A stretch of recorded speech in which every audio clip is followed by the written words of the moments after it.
Celtics lost at home to the Blazers last night by 5 points. It was their 4th straight loss. Kyrie scored 31 points but only had 3 assists. Afterwards, he downplayed the significance of their regular season struggles.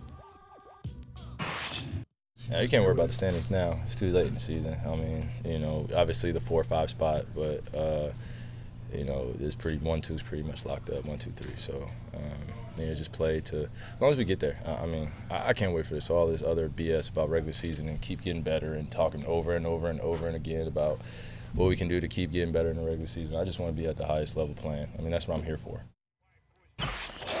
Should he be more concerned about the seeding? He should absolutely be more concerned about the seeding. And I think he's talking about the playoffs because he knows that they play better.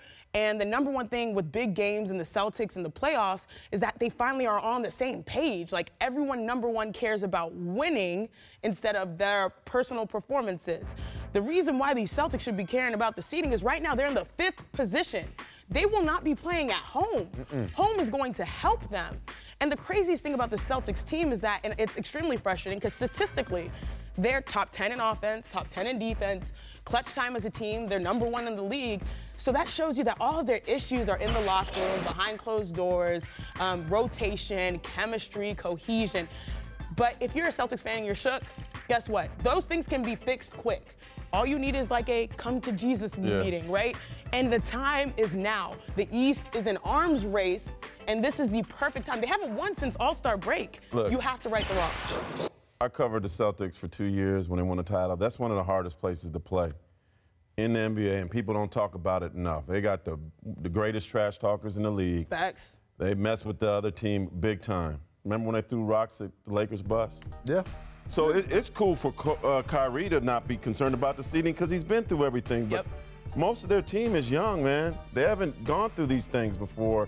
And I think that they need home court just to settle them and make them play. Kyrie's fine, but I can't speak for everybody else. Let's see, I think it's more than that, right?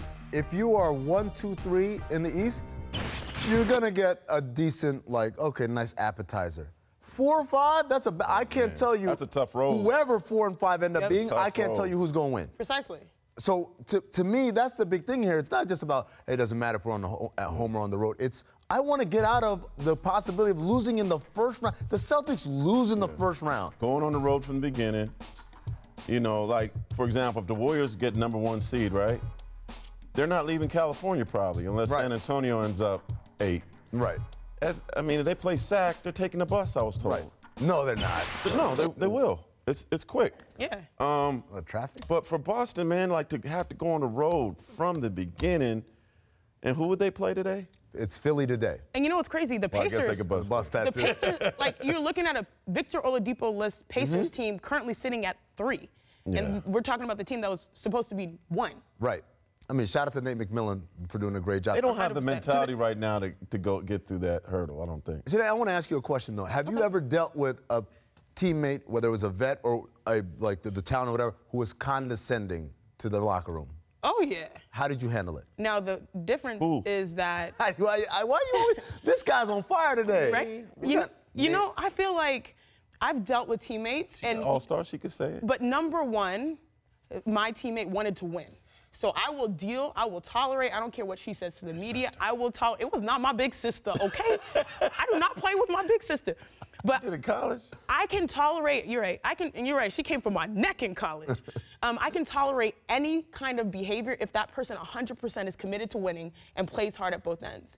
And I like Kyrie, he's committed to winning, but it's the consistency for a full game, every possession, do what it takes to win. I think that's LeBron James' criticism defensively. If you want to be in the playoffs, you're going to have to grab these guys by the bootstraps, drag them, play defense, and play that type of inspiring ball. You lead by your example, by your play, not necessarily by what you say. So I think that's the problem with the Celtics. It's all about what they're saying, not necessarily what they're doing. And that's the biggest criticism of Kyrie Irving, even though he's a proven winner.